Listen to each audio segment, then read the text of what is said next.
नमस्कार दोस्तों। आज का अपना टॉपिक वित्तीय विश्लेषण की तकनीकों का जो तीसरा पार्ट है। हमने तुलनात्मक विवरण और सामान्य आकार विवरण देख लिया था। अगला अपना टॉपिक है दोस्तों प्रवृत्ति विश्लेषण। तो चलिए देखते हैं क्या है प्रवृत्ति विश्लेषण। तो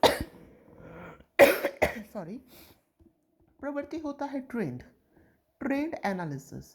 ट्रेंड एनालिसिस क्या है? जैसे मान लीजिए कि अभी आपको कुछ भी आपकी कंपनी की प्रेजेंट सिचुएशन पता है कि कैसे कैसे आय हो रही है, कैसे कैसे आप व्यय कर रहे हैं, क्या प्रेजेंट सिचुएशन है। ठीक है, तो 1-2 सालों की ये जो इन्फॉर्मेशन है इसको देखते हुए हम ये पता लगा देते हैं कि आने वाले टाइम में जो कंपनी है ये ग्रोथ करेगी या ये क्या होगी, डूबेगी। अंडरस्टूड? तो ये ट्रेंड एनालिसिस है। तो चलिए इसको हम पढ़ते हैं।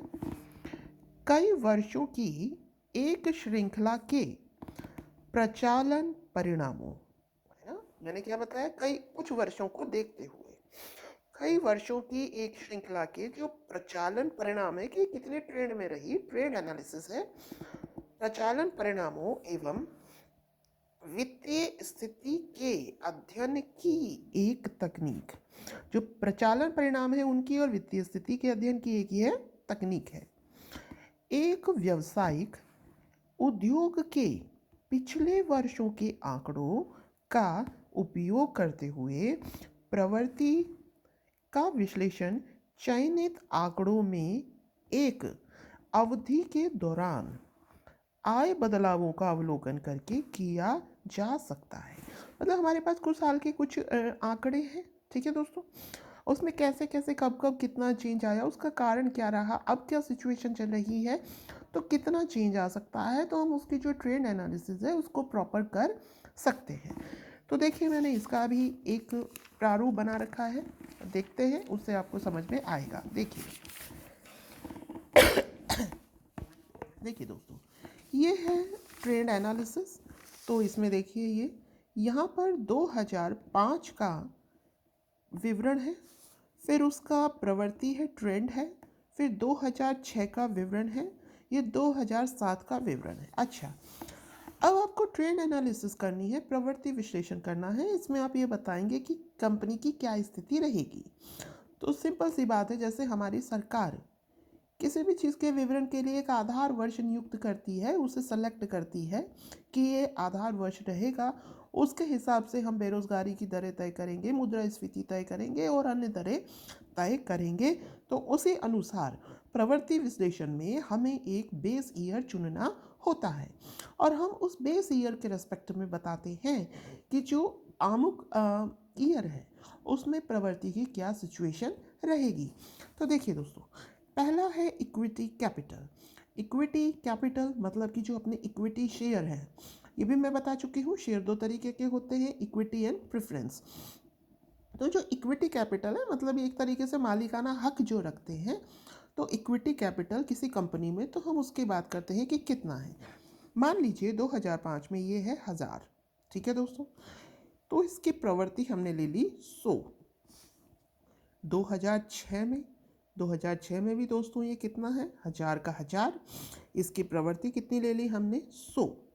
2007 में ये कितना है दोस्तों, 1200, तो इसकी प्रवृत्ति कितनी हुई, 1200 बटा 1000 गुणा 100, क्योंकि हमने मेन जो बेस ईयर लिया है वो ये लिया है और इसमें कितना है ये 1000, तो ये हो गया 1200 बटा 1000 गुणा 100 जो कि आया 120। आगे चलते हैं।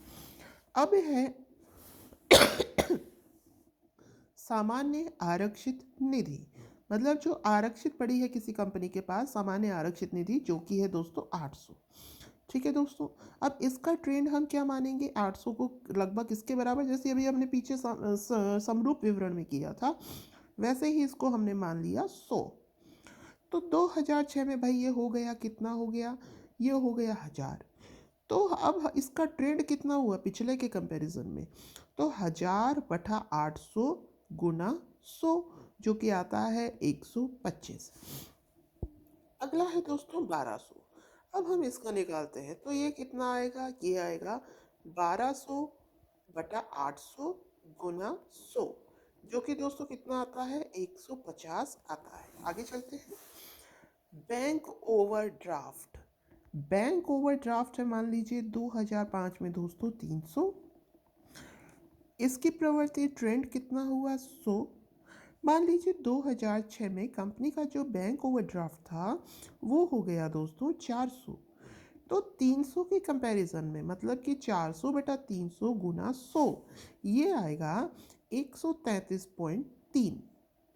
अगर 2007 में ये 550 है तो हम बेस क्या ले रहे हैं 300 ले रहे हैं।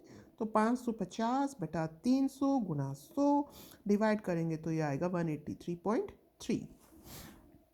ऐसे ही मान लीजिए कि बिल देय 100 है, 100 का प्रवृत्ति यहाँ 100 ही है।